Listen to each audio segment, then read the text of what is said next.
안녕하세요. 따뜻한 책방입니다. 오늘은 정신분석 전문의 김해남 작가의 만일 내가 인생을 다시 산다면 이라는 책 읽어드리도록 하겠습니다. 22년간 파킨스병을 앓으면서도 유쾌하게 살고 있는 작가의 이야기를 잘 풀어내 너무 좋은 글이었습니다.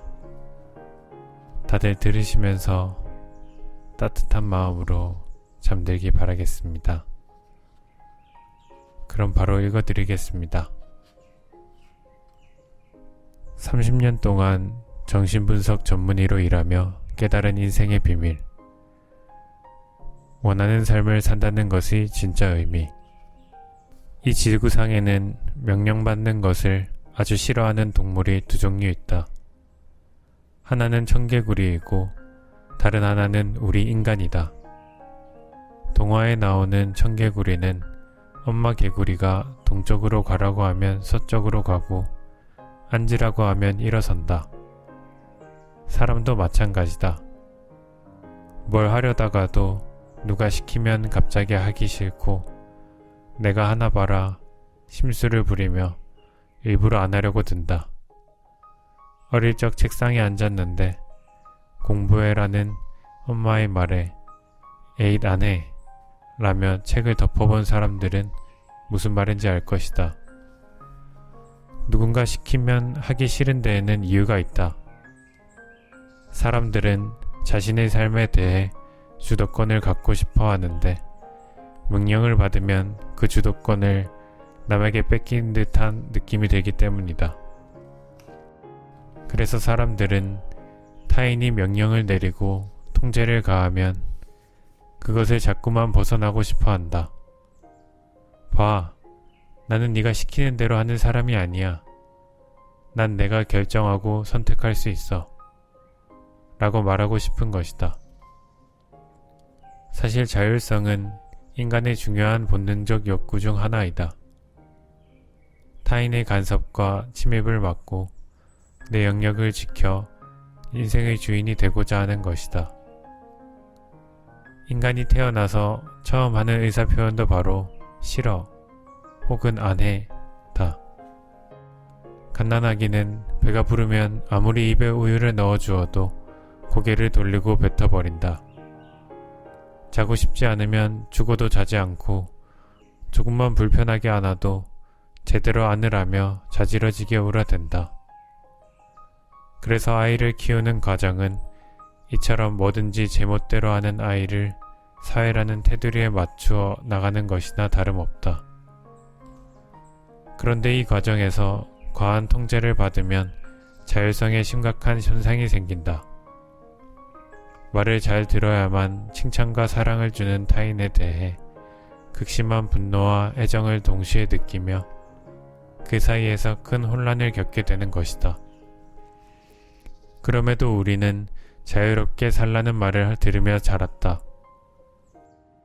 심지어 학교와 직업을 자유롭게 선택하고 자유롭게 결혼하고 결혼 여부도 자유롭게 결정하는 등 원하는 대로 삶의 방식을 결정하는 것이 옳다고 배웠다. 그런데 정말 자신이 자유롭다고 생각하는 사람은 극히 드물다. 대부분 부모님이 시키고 학교가 시키고 사회가 시키고 사람들이 좋다는 길을 걸으며 살아가기 때문이다. 괜히 내가 원하는 것을 고집했다가 실패하면 어떡하지 하며 두려워할 뿐 내가 정말 원하는 것을 생각해 본 적이 없다. 그래서 사회적으로 보면 잘 살고 있는 것처럼 보이는데 내 안에서는 자꾸만 화가 치솟는다. 남들의 눈 때문에 늘 수동적으로 움직이는 나 자신이 싫은데 그런 상황에서 누군가 나를 조금이라도 통제하려고 들면 통제 그 자체에 예민해진다. 존중받기는커녕 남들에게 또다시 휘둘리는 느낌이 강하게 들기 때문이다. 특히나 어릴 적 부모의 강한 통제 속에 자라난 아이는 어른이 되어 통제받는 것을 유달리 못 견디는 경향을 보인다. 상담 시간에 친정부모와 시어머니 이야기부터 꺼내는 환자가 있었다. 양반 가문의 며느리로서 겪는 고생담은 기본이었다. 그녀의 이야기는 늘 우리 아버지가, 우리 엄마가, 우리 시어머니가 라는 말로 시작되었고 그들에게 받은 상처와 숨막히는 일들을 토로하다 보면 어느새 상담 시간이 다 지나가 버리곤 했다. 시댁과 친정 모두 엄하고 유난스럽기는 했다. 그런 말도 안 되는 일들을 겪으며 어떻게 살까 싶기도 했다. 하지만 내가 그녀를 진짜 걱정했던 것은 다른 이유 때문이었다. 1년 넘게 상담을 하는 내내 그녀의 이야기에는 그녀가 없었다. 늘 그들에게 당하거나 그들과 있으며 겪는 일밖에 없었던 것이다. 당신의 인생인데 당신의 이야기가 없네요. 그들의 이야기 밖에는요. 나는 그녀에게 그들의 역사를 읊는 대신 그녀 자신의 역사를 써나갔으면 좋겠다고 했다. 그들에게 휘둘리고 끌려다니는 이야기 말고, 그들 때문에 아무것도 못하는 이야기 말고, 그 와중에 하나라도 스스로 만들어가는 것이 있으면 좋겠다는 말을 해주었다. 그녀는 많이 놀라는 눈치였다. 그들이 원하는 것을 들어줘야 하고 그들에게 맞춰야 한다고 생각하며 살았는데 그러느라 정작 내팽개치고 두려웠던 것이 자기 자신이라는 사실을 이제야 깨달은 것이다. 그 후 그녀는 진료 시간에 그들의 이야기를 줄여나가기 시작했고 대신 그 시간에 자신이 하고 싶은 일을 말하기 시작했다. 그러기를 2년 그녀에게서 반가운 소식이 들려왔다. 조만간 카페를 차렸다는 이야기였다. 물론 친정과 시댁 문제가 풀린 것은 아니었다. 너는 내 딸이고 내 며느리니까 당연히 내 뜻을 따라야 해. 라는 그들의 목소리가 줄어든 것도 아니었다. 상황은 변한 게 없었다. 다만 바뀐 것은 그녀의 생각이었다. 그녀가 그들의 역사 대신 자신의 역사를 써나가기로 마음먹은 것이다. 자신의 역사를 써나간다는 것, 그것은 인생을 주체적으로 살아간다는 뜻이다. 누가 나를 함부로 대하고 나를 자신의 뜻대로 좌지우지하려고 해도 그에 휘둘리지 않고 살아간다는 의미다. 친정부모의 횡포와 시부모의 말도 안 되는 요구를 애써 이해하려고 노력하는 대신 적당히 거절하는 건 거절하고 들어줄 건 들어주는 것이다.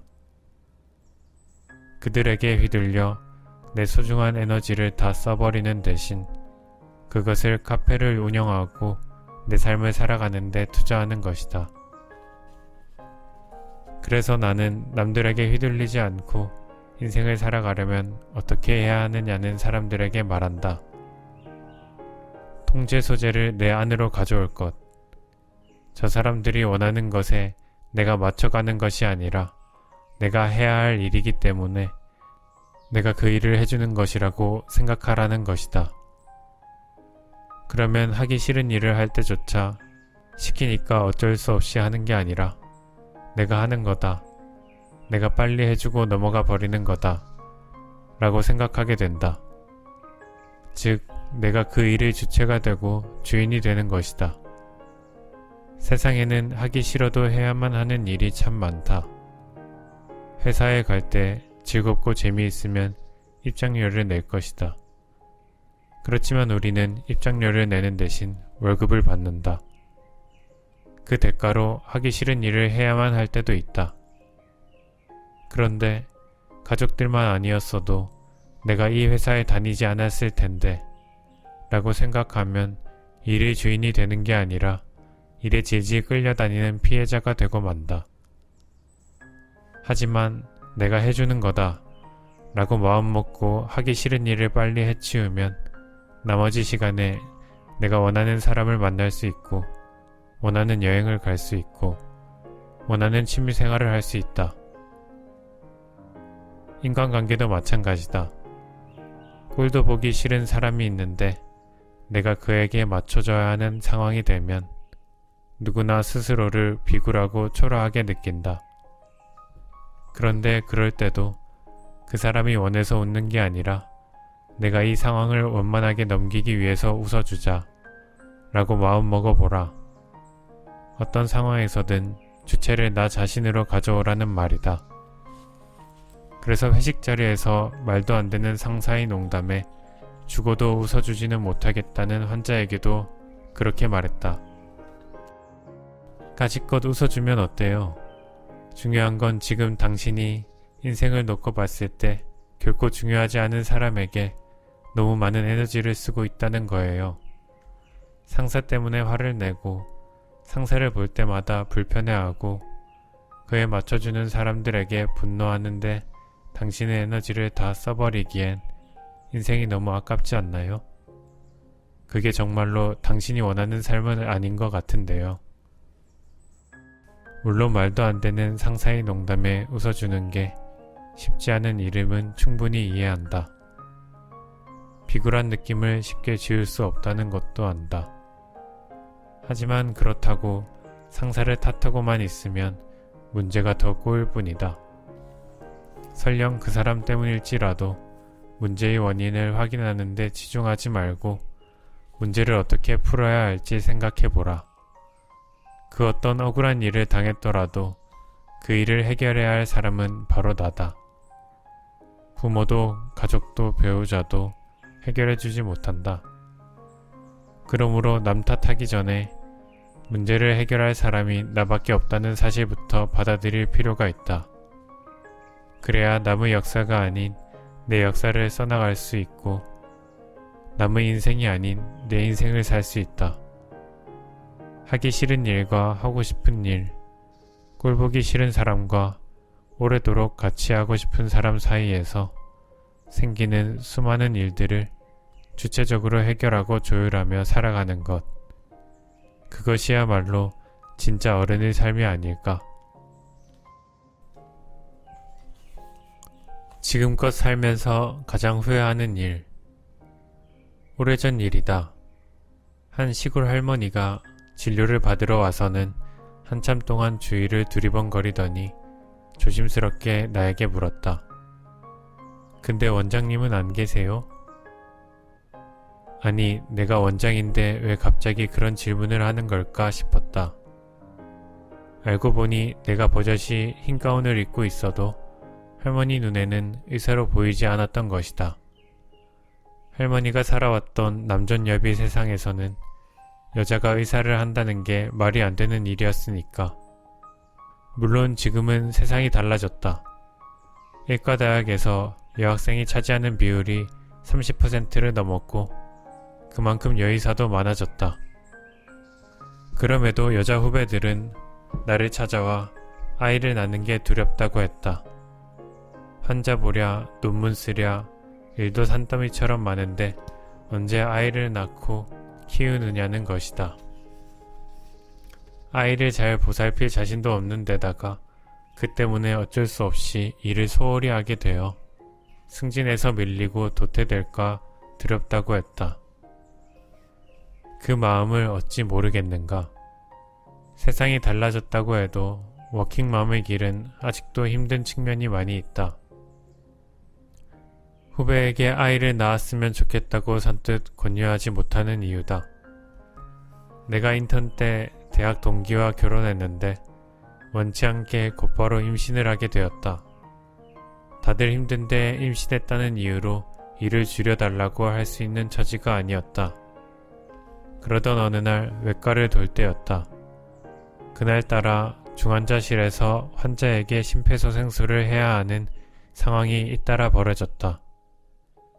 환자 3명의 목숨이 왔다 갔다 하는 위급한 상황이다 보니 동료와 선배들이 이리 뛰고 저리 뛰는데 나라고 가만히 있을 수는 없었다.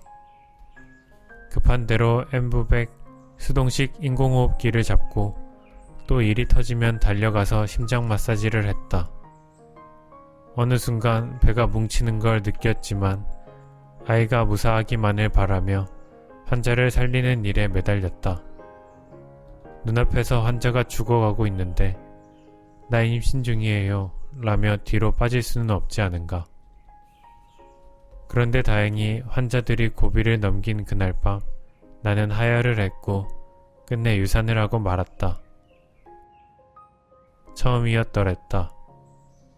의사가 된 게 너무 후회되었다.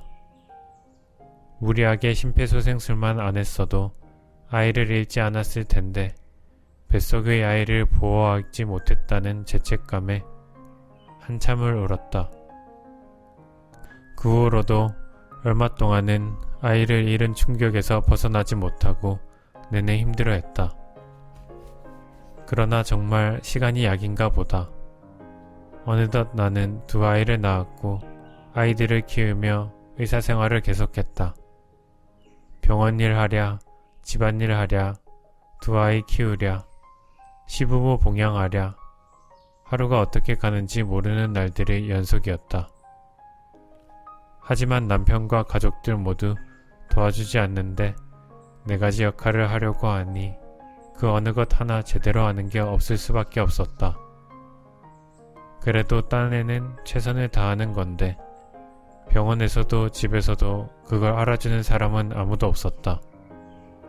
게다가 엄마로서 아이들을 제대로 돌보지 못하고 있다는 죄책감과 미안함에 감히 힘들다고 말하지도 못했다. 그러는 사이 아이를 키우는 것도 병원 일을 하는 것도 집안일을 하는 것도 모두 다 숙제처럼 하기 싫지만 해야만 하는 일들이 되어버렸다. 아침에 일어나면 오늘 하루를 또 어떻게 버텨야 하나 한숨이 먼저 나왔다. 어느 순간 나는 웃음을 잃어버렸다. 왜 나 혼자 이 모든 것을 감당해야 하나? 라는 피해의식에 사로잡혀 남편과 가족들을 원망하고 불공평한 세상을 원망했다. 돌이켜보면 그때 그렇게라도 버티지 않았더라면 지금의 내가 없을지도 모른다. 하지만 그럼에도 의무감과 책임감만으로 하기 싫은 숙제를 하듯 살았던 그때를 생각하면 가슴이 아프다. 내가 지금껏 살면서 가장 후회하는 것, 그것은 바로 그때 삶을 즐기지 못했다는 것이다. 아이를 키우는 기쁨을 즐기기는커녕 행여 아이에게 부족하고 좋은 엄마가 안 될까봐 스스로를 닥달하면서 살았고 이를 기쁨과 행복을 느끼기보다 행여 뒤처질세라 쫓기듯이 일을 하고 공부를 했다. 삶을 즐기려고 마음먹었다면 시간을 분배하고 내가 할 수 있는 일과 할 수 없는 일을 구분해 가족에게 도움을 청했을 텐데 나는 그러지 못했다. 삶을 즐기려고 마음먹었다면 집에 가자마자 저녁 준비를 한다고 서두르기 전에 아이와 눈 한 번 더 마주치며 안아주었을 텐데 나는 그러지 못했다. 삶을 즐기려고 마음먹었다면 출근하며 하늘 한번 쳐다볼 여유를 가지고 환자들을 기쁘게 맞이할 수 있었을 텐데 나는 그러지 못했다. 더 기가 막힌 것은 누군가 나에게 삶의 즐거움을 포기한 대가로 얻은 것이 무엇이냐고 물으면 할 말이 없다는 것이다. 그 시절에 가졌던 죄책감과 피해의식은 나의 기쁨을 앗아가고 나를 피곤하게 만들었으며 나를 분노하게 만들었을 뿐이다. 죄책감과 피해의식에 시달릴 시간에 삶을 즐길 아이디어를 내서 그걸 실천에 옮겼더라면 이렇게까지 후회하지는 않았을 것이다. 아이를 하루 못 씻기고 재웠다고 해서 큰일 나지 않는다. 일이 많으면 하루쯤 시부모 저녁상을 못 차릴 수도 있는 법이다. 남편에게 아이를 봐달라고 당당하게 요구해도 된다. 그렇게 해서 얻은 시간에 친구들을 만나 밀린 수다를 떨어도 좋을 일이다. 보고 싶은 영화를 보고 듣고 싶은 음악을 들을 시간이 정말 없을까? 마음만 먹으면 끝없이 만들 수 있는 것이 삶의 즐거움이다. 그냥 아무것도 하기 싫으면 아무것도 하지 않으면 될 일이다. 내가 아는 한 워킹맘은 너무 지치고 힘든 날에는 주차장에 차를 대고 1시간쯤 좋아하는 음악을 들으며 가만히 있곤 했다. 가족들에게는 차가 밀려 귀가가 좀 늦어질 것 같다는 거짓말을 하고선 말이다. 나는 그녀에게 잘하고 있다고 말해주었다. 삶을 즐기는 것은 뭐뭐 해야 한다는 말을 줄이고 뭐뭐 하고 싶다는 말을 늘려나가는 것이 그 시작이다. 천재는 노력하는 자를 못 당하고 노력하는 자는 즐기는 자를 이기지 못한다. 그리고 의무감과 책임감만으로 살아가기엔 인생이 너무 아깝지 않은가. 다시 그 시절로 돌아갈 수 있다면 나는 눈앞에 놓인 과제들에 내 인생을 다 내어주기보다는 좀 더 멀리 보며 나를 더 아껴주고 틈틈이 나에게 즐거운 음악을 들려주고 달콤한 휴식을 허락할 것이다.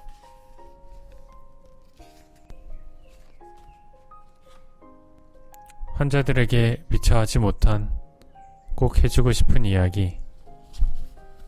내가 열등감을 가지고도 즐겁게 사는 비결. 한 여자아이가 있었다. 집에 놀러온 손님들은 그 아이를 보면 농담 반 진담 반으로 그랬다. 이 집은 왜 셋째 딸이 제일 안 예뻐? 큰언니와 둘째 언니 그리고 여동생은 얼굴도 조망만하고 하얀 피부에 눈도 큰 미인이고 남동생은 누가 봐도 잘생겼는데 셋째 딸인 여자아이는 자기가 봐도 그다지 예쁜 구석이 없긴 했다. 그래서 여자아이는 자기가 너무 못생겼다고 생각했고 더 나아가 자신이 늘 부족하다고 여겼다. 그러다 보니 사람들 앞에 나서는 게 점점 두려워졌다. 사람들 앞에만 서면 자꾸 떨려서 발표도 잘 못했다. 그래서 학창시절 반장 같은 걸 해본 적이 단 한 번도 없었다. 그 여자아이는 바로 나다. 어쩌다 사람들에게 이 이야기를 하면 모두 깜짝 놀란다. 에이 설마요. 선생님은 열등감 같은 거 전혀 없으시잖아요. 동안에 귀여우시고 발표할 때 전혀 떨지 않으시면서 무슨 말씀이세요? 하긴 내가 가진 건 밀모분이라며 우스갯소리로 잘난 척하고 학회에서는 제법 인기 강사로 평가되니 그런 말을 할 법도 하다. 그러나 어릴 적 나는 정말로 열등감이 많았다. 인간이 살아가는데 가장 중요한 것은 사랑받는다는 사실이다. 그런데 외모를 보면 예쁜지 안 예쁜지부터 따지는 세상에서 예쁘지 않다고 평가받는 것은 여자아이에게 굉장한 수치심을 불러일으킨다. 사람들은 못생긴 나를 좋아해주지 않을 거야 라는 두려움에 떨며 사람들에게 사랑받기 위해 예쁜 짓을 하면서도 속으로는 그렇게 해야만 자신을 봐주는 세상과 사람들에게 분노하게 된다. 그래서 어린 시절 아이에게 못생겼다는 말은 자존감 형성에 있어 부정적인 영향을 끼칠 수밖에 없다. 우리의 자존감은 타인의 시선을 통해서 형성된다. 자존감이란 말 그대로 자신을 존중하는 마음인데 자신을 존중하기 위해서는 자신이 좋은 사람이라는 믿음이 있어야 한다.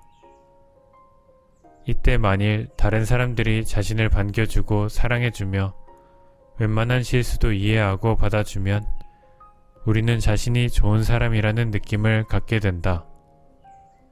그런데 사람들이 자신을 좋아해주지 않으면 버림받을지도 모른다는 두려움에 휩싸인다.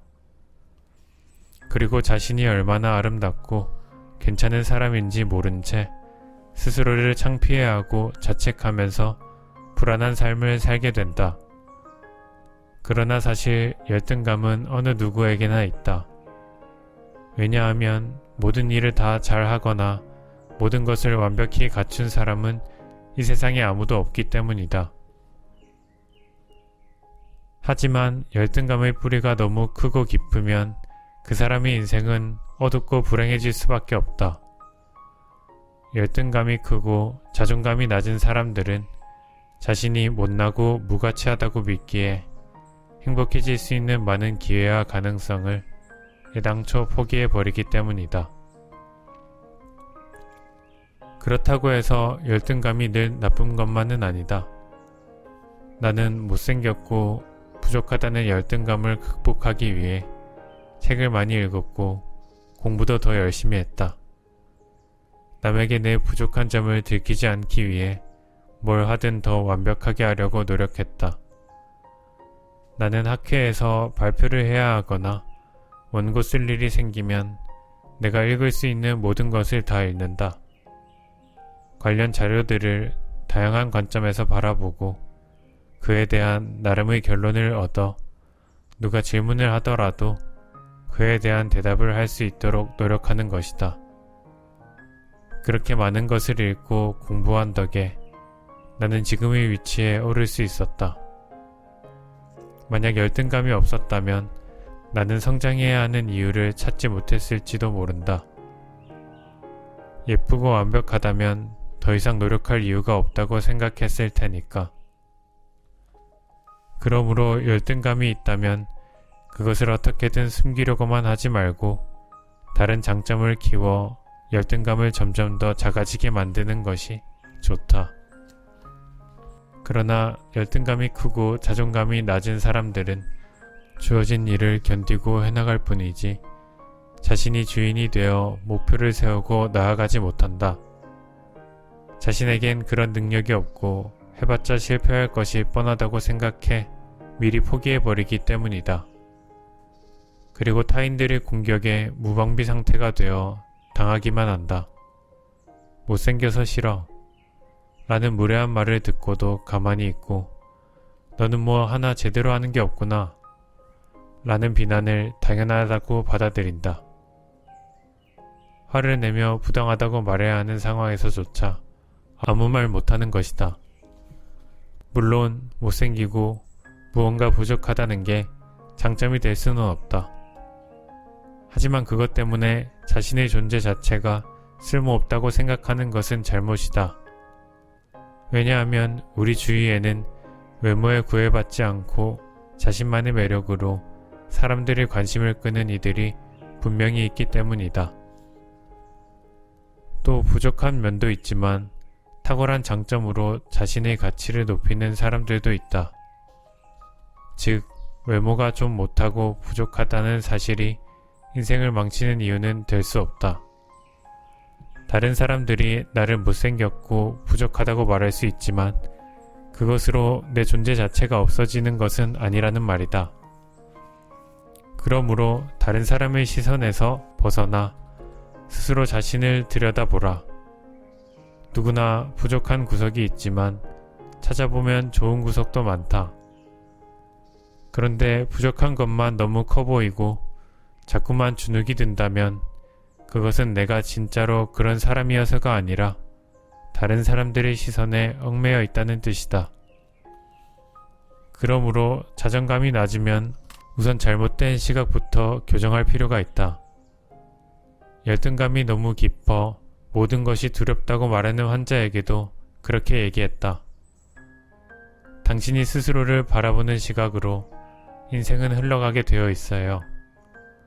당신이 스스로를 긍정적으로 보면 인생도 그렇게 흘러가고 당신이 스스로를 실패자로 보면 인생도 그렇게 흘러갈 거예요.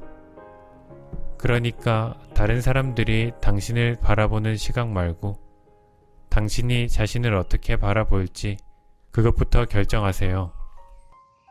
스스로를 한심하고 모자라고 허둥대는 결점투성이로 바라보면 인생도 그렇게 흘러갈 것이다. 하지만 스스로를 착하고 남을 배려하고 뭐든 열심히 하는 사람이라고 바라보면 인생도 그렇게 흘러갈 것이다. 똑같은 나인데도 내가 나를 어떻게 바라보느냐에 따라 인생이 바뀌는 것이다.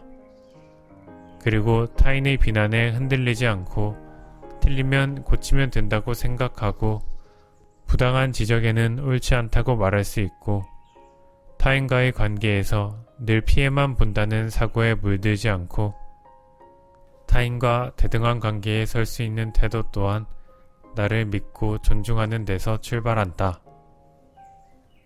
내가 나를 믿지 않는데 누가 나를 믿어줄 것이며 내가 나를 보호하지 않는데 누가 나를 보호해 주겠는가? 게다가 사랑받기 위해 다른 사람의 기대를 충족시키려고 해봐야 그 기대를 다 충족시킬 수 없을 뿐더러 결국에는 나 자신을 잃고 공허한 삶을 살게 된다.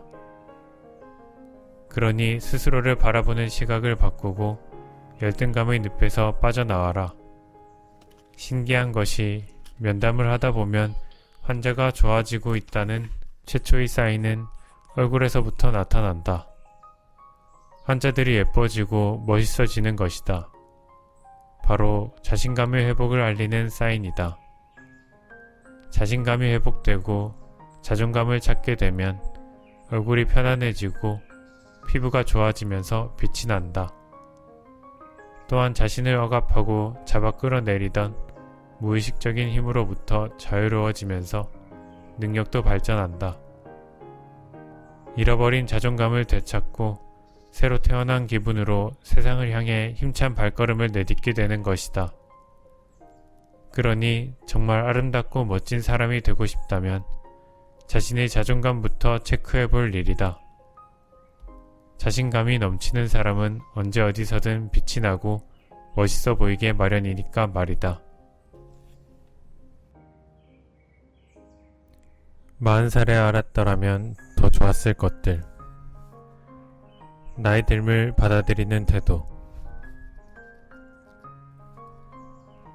친구가 40살 때 겪은 일이다. 누군가 자신에게 올해 몇 살이세요? 라고 물었는데 이상하게 선뜻 40이라는 말을 할 수 없었다고 한다.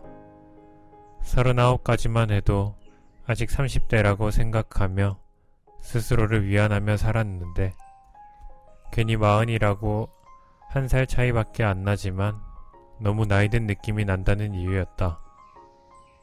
친구의 이야기를 들으며 40살의 나는 어땠나 돌아보니 별 감흥이 없었던 것 같다. 체력이 예전 같지 않고 흰머리가 나기 시작했지만 그러려니 했던 것이다. 아니, 해야 할 일들이 너무 많아서 몸의 변화를 느끼기 시작했지만 별일 아니라며 애써 무시했다는 표현이 더 맞을 것 같다. 그런데 요즘 40살들은 고민이 많아 보인다. 그도 그럴 것이 예전에 40이 된다는 건 인생의 절반을 살았다는 뜻이나 다름없었다. 그런데 요즘은 평균 수명이 길어지다 보니 100세를 놓고 보면 40살이 되어도 아직 살아야 할 날이 60년이나 남아있다.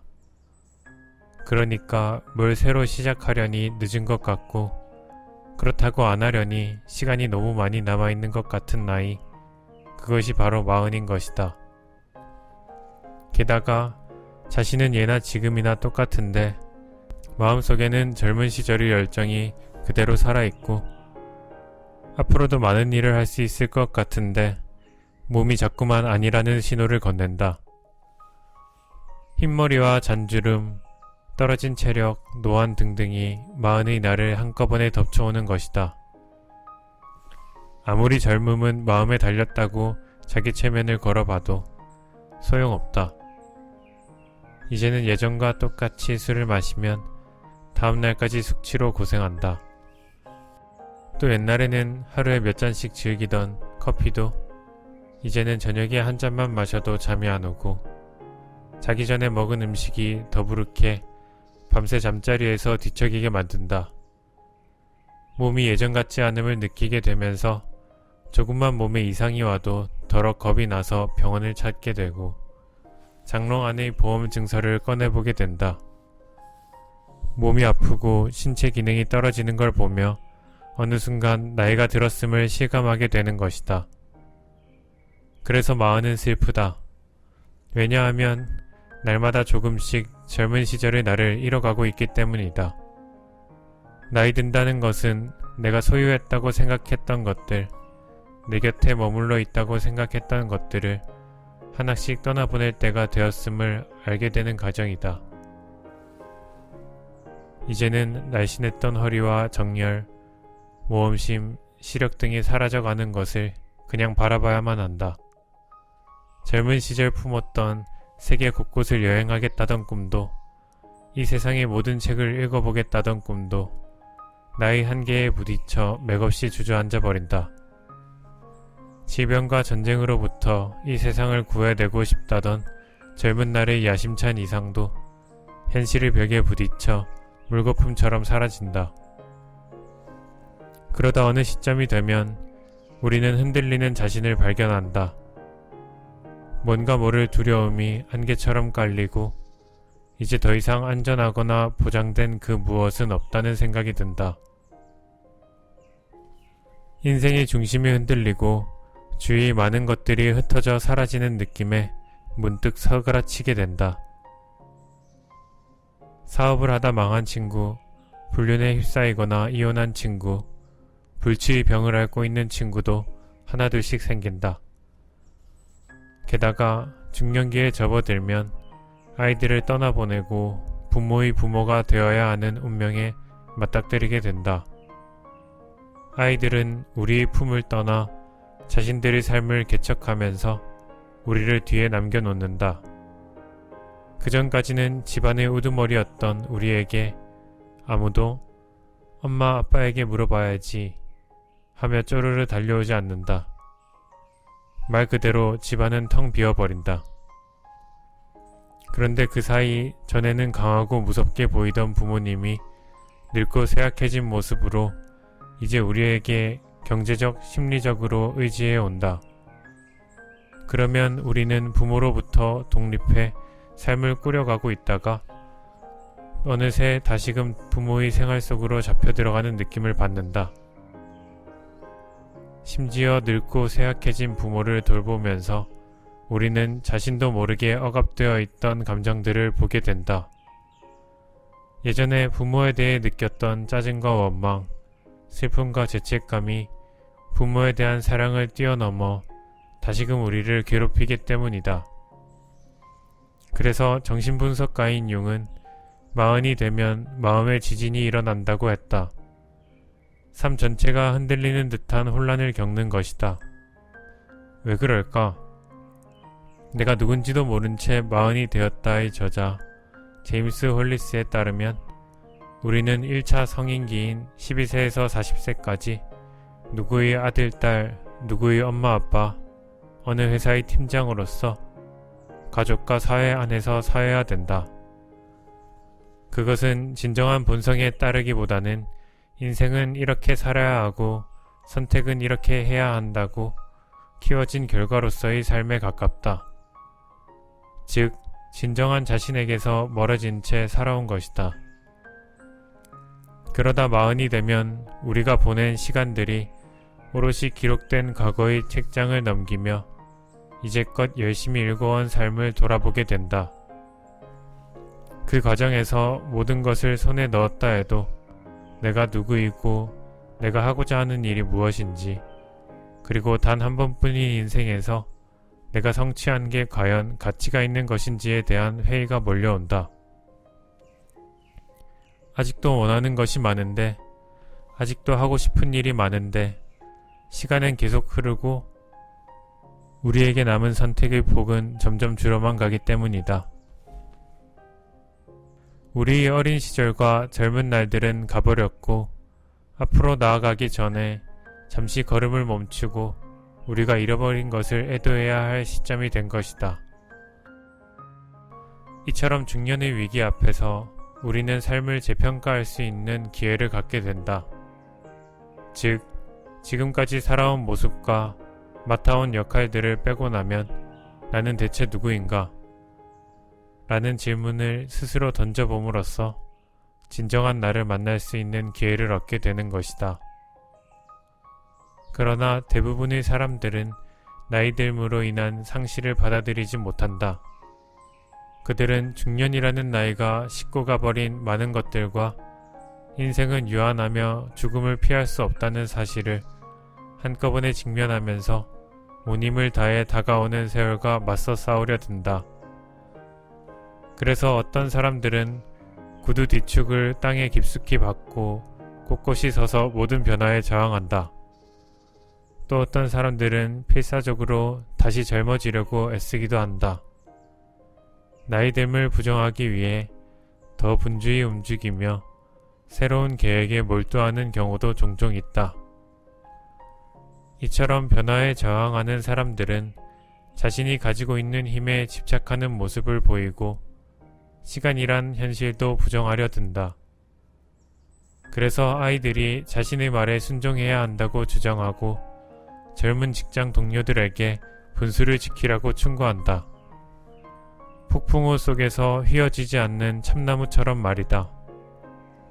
그러나 정작 그들은 건강이나 결혼 생활 혹은 직장에서 작은 변화라도 생기면 부러지고 만다.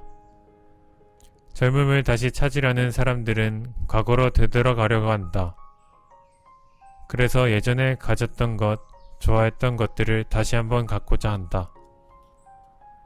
그들은 오랜 시간을 같이 살아온 배우자에게 등을 돌리고 젊고 새로운 상대를 찾아 헤매거나 일시적으로 타오르는 불같은 연애에 몰입하기도 한다. 혹은 성형외과에 가서 보톡스 주사로 주름을 펴기도 한다. 그들은 주름을 펴서 젊어 보이는 얼굴을 얻는 대신 표정을 잃어버린다. 이처럼 나이가 들면서 내적 성숙에 시간을 할애하기보다는 과거에 이루지 못한 것을 다시 시작하느라 분주한 사람들은 적극적이고 활력 있는 삶을 산다는 긍정적인 측면이 있지만 이것이 지나칠 경우 치러야 할 대가가 커질 수밖에 없다.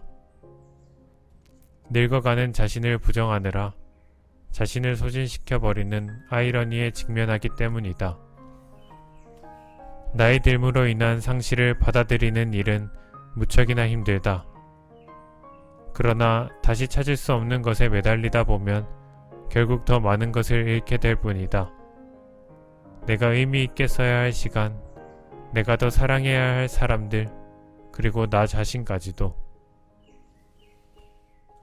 만일 내가 인생을 다시 산다면 나이 듦을 두려워하지 않을 것이다. 말하기 부끄럽지만 10대 때는 나이 든 사람들을 보면 무슨 재미로 이 세상을 사나 생각했었다.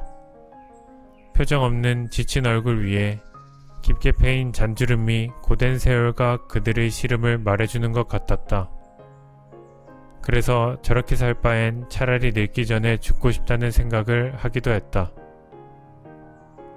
그런데 어느새 나도 그만큼 나이를 먹어버렸다. 내 몸과 마음 구석구석에는 세월의 흔적들이 새겨져 있다. 그러나 다행히 10대 때 품었던 두려움은 괜한 것이었음을 알게 되었다. 나는 요즘 산다는 게 너무도 재미있고 흥미롭다. 그래서 만일 10대 때의 나처럼 생각하는 아이를 만난다면 자신있게 얘기해주고 싶다. 나이 든다는 것은 그렇게 무섭고 슬픈 일은 아니란다. 그건 나름대로 참 좋은 일이야.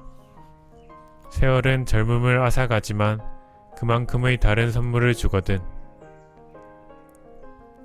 물론 탄력 있는 피부와 생기 넘치는 예쁜 얼굴, S라인의 탄탄한 몸매와 초콜릿 복근의 역삼각형 몸매 등 젊음을 숭배하는 현대사회에서 나이가 든다는 것은 인류학자 마거릿 미드의 말처럼 젊은이들이 세상에 이민 온 이방인이 되어버리는 씁쓸한 일일지도 모른다.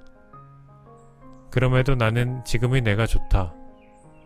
20, 30대 시절의 예민함이나 방황, 열정이 가져다 주는 고통을 또다시 경험하고 싶지는 않기 때문이다. 인생의 의미를 찾아 방황했던 10대, 닥치는 대로 공부하며 정신없이 보낸 20대, 가정을 꾸리고 두 아이를 키우며 치열하게 보낸 30대, 꿈을 펼쳐보려고 했더니 병이 찾아온 40대를 넘어 병마와 싸우며 60대 중반에 들어선 지금까지. 돌이켜보면 참 많은 일이 있었는데 그 일들을 거쳐 지금의 내가 있다. 그리고 그렇게 세월을 거치며 단단해진 나 자신이 좋고 세상에 대해 좀 더 깊은 이해를 하게 되고 웬만한 일들은 수용할 수 있는 여유로움을 갖게 된 지금이 좋다. 어떻게 살아야 행복한지, 삶에서 진정으로 중요한 게 무엇인지 볼 수 있는 눈 또한 세월이 내게 준 소중한 선물이다. 70세가 넘은 남자 환자가 한 명 있었다. 그는 오래전부터 잠을 못 자고 우울하고 사는데 별 재미를 못 느껴 병원을 다니기 시작했다. 그는 항상 얼굴에 수심이 가득했고 이것저것 걱정이 많았고 모든 일에 짜증이 난다고 했다. 자식들도 다 잘 커서 결혼했고 남들이 부러워할 만큼 돈도 벌었고 집안엔 아무런 문제가 없는데도 그는 자기 삶에 만족하지 못했다. 그는 올 때마다 재산이 100억이 넘고 골프와 승마 그리고 해외여행으로 여가를 보낸다고 자랑하듯 말하면서도 재산을 관리하기 힘들다, 세입자들이 말을 안 듣는다 등 불평불만을 늘어놓곤 했다. 그러던 어느 날 그는 전혀 다른 얼굴로 병원을 방문했다. 주름살은 보톡스로 다 펴고 약간 처진 눈은 쌍꺼풀 수술로 올리는 등 얼굴 전체를 고쳐 40대 같은 모습으로 나타난 것이다. 그러면서도 또 잠이 안 온다, 사는 게 재미없다는 말을 반복했다. 나는 그를 볼 때마다 무척 안타까웠다. 충분히 행복할 만한 여건인데 의미 있고 보람차게 살 기회도 많을 텐데 그는 자신에게서 떠나가는 것들을 놓지 못해 행복할 기회마저 놓치고 있었다. 게다가 어쨌든 수술을 해서 젊어 보임에도 불구하고 여전히 만족하지 못하고 불평불만만 늘어놓고 있었다. 노년 역시 우리 자신의 책임 아래 있다. 지금까지 열심히 살아왔다고 해서 세상의 심판으로부터 면죄부를 받을 수는 없다. 그런데 많은 노인들이 요즘 젊은이들은 노인 대접을 할 줄 몰라 하고 불평한다. 그러나 이제까지 살아온 것에 대해 대접받기만을 바란다면 그것은 스스로 해야 할 일을 포기하고 스스로의 삶에 대한 권리를 포기하는 것이나 마찬가지다.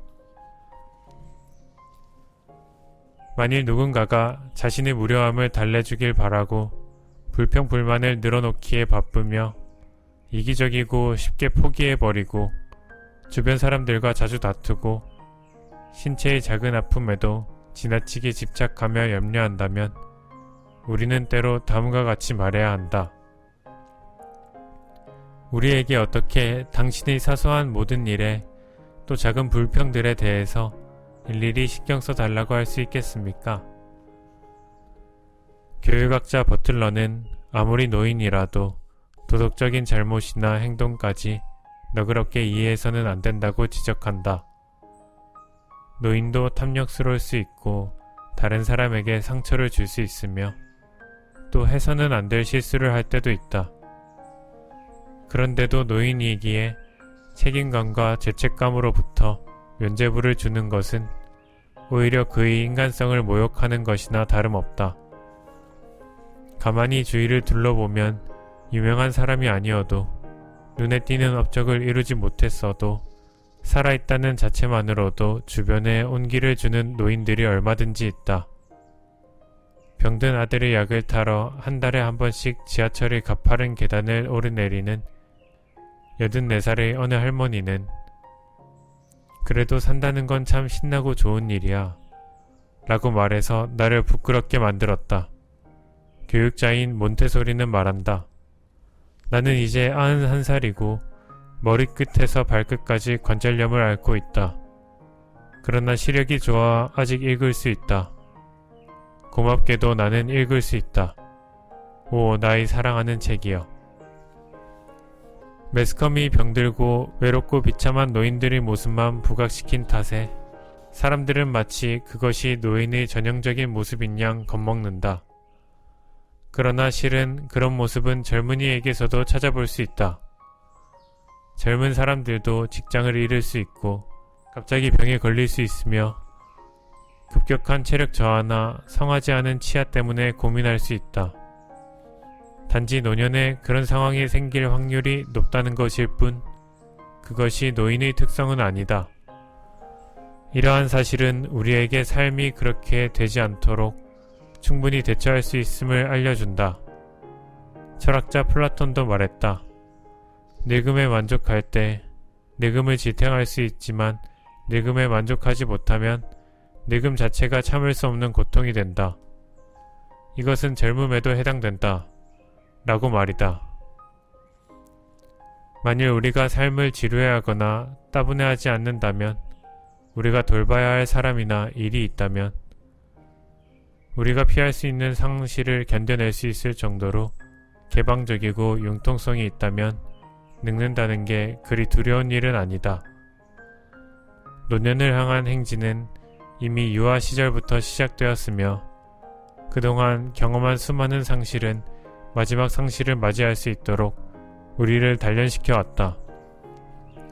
그럼에도 좀 더 유쾌하게 나이 들기 위해서는 자기를 초월할 수 있는 능력이 필요하다. 그것은 나 이외의 타인에게 관심을 갖고 이 세상을 향해 시선을 돌리는 것을 말한다. 이는 다른 사람들의 기쁨을 내 기쁨처럼 느낄 수 있는 능력이며 나의 흥미와 직접적인 관련이 없는 일에도 관심을 가질 수 있는 능력이며 비록 내가 살 세상은 아니지만 다음 세대를 위해 미래에 투자할 수 있는 능력을 말한다.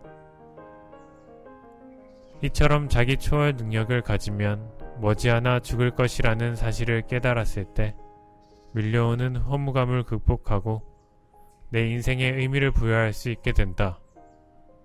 이는 내가 죽어도 다음 세대를 통해 생명은 이어가며 세상은 존속한다는 믿음을 근거로 한다. 이러한 믿음은 할아버지 할머니로서, 스승으로서, 조언자로서 내가 남긴 것들이 사라지지 않고 다음 세대에 전해질 것이라는 생각을 하게 만든다. 그래서 정신적 물질적 유산을 남기려는 노력은 노인들에게 현재를 살아갈 수 있는 힘을 준다.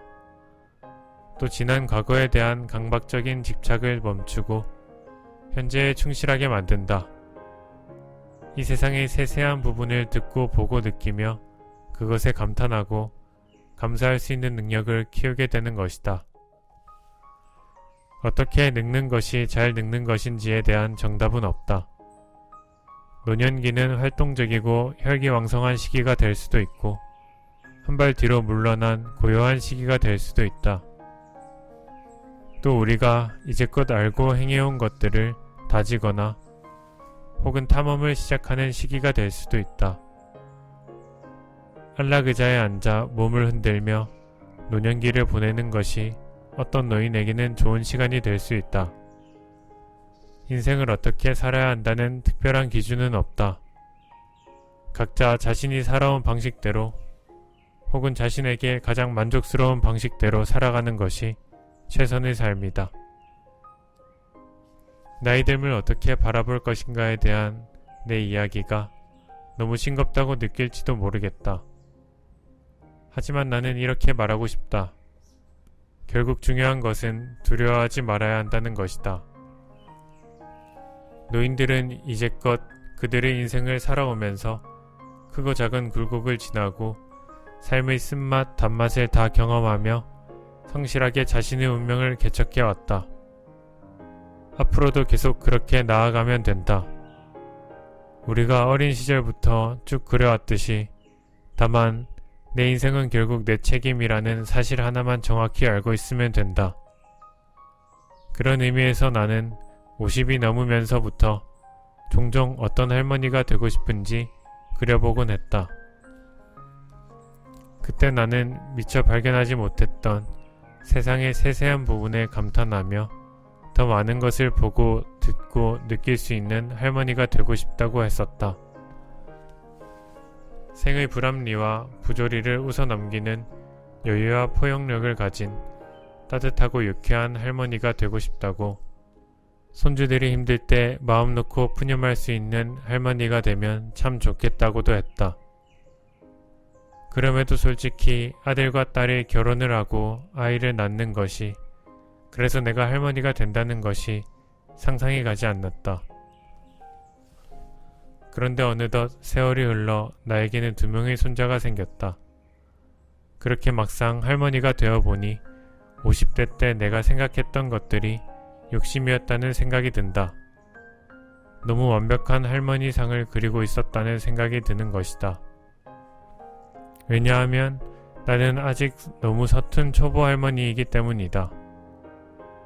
집에 놀러 온 지 얼마 되지 않았는데 손자들이 가겠다고 하면 서운해서 그 마음을 감추지 못하고 결혼할 딸에게 왜 자주 집에 오지 않느냐고 푸념을 늘어놓기도 한다. 무엇보다 손자들이 커가는 모습을 오래도록 지켜봐주고 싶은데 그럴 수 없을까봐 마음이 조급해진다. 그래서 나에게는 이 모든 순간순간이 귀한데 그런 내 마음을 몰라주는 딸과 손자들에게 종종 서운한 마음이 든다. 그럴 때마다 나는 참 멀었다는 생각을 하게 된다. 언제쯤 나는 따뜻하고 유쾌한 할머니가 될 수 있을까? 그나마 다행인 것은 나에게는 아직 시간이 남아있고 그 시간 동안 조금은 노력해 볼 수 있다는 것이다. 그래서 나는 여전히 나의 미래가 기대된다. 그것이 내가 나이 듦을 두려워하지 않고 기꺼이 받아들이는 이유다.